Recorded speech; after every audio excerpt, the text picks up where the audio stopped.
2 миллионға жуық кәсіподақ мүшесінің сенімін арқалап отырған мен үшін бұл құжатты талқылау тек комиссия мен сарапшылар шеңберімен шектелмеуі аса маңызды болды. Талқылау аясында ашық, кейде өткір, бірақ шынайы әңгіме болды.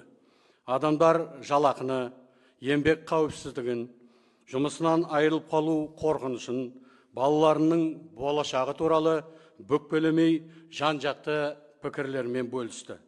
Осы талқылаулар нәтижесінде Кәсіподақтар Федерациясы жаңа конституция жобасын мазмұны жағынан қолдады. Өйткені бұл жоба негізінен еңбек адамының айтып жүрген ойы, күткен үміті мен мүддесіне сай. Мәтіннің өзінен ақ бұл анық көрініп тұр.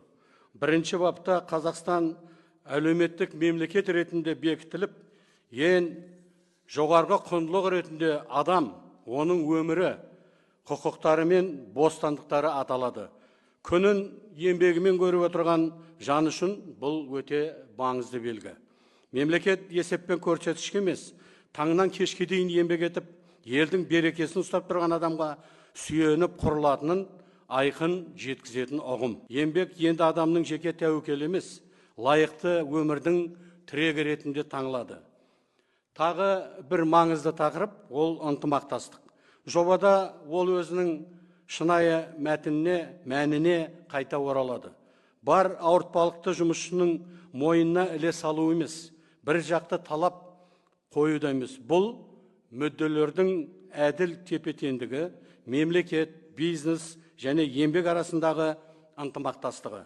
Мемлекет бұл үдерісте белсенді тарап болып, адамдардың өмір сүру жағдайы үшін жауапкершілік алады. Ал еңбек адам үшін бұл ертеңгі күнге деген сенім, өзгерістен үрейленбей алға басу деген сөз.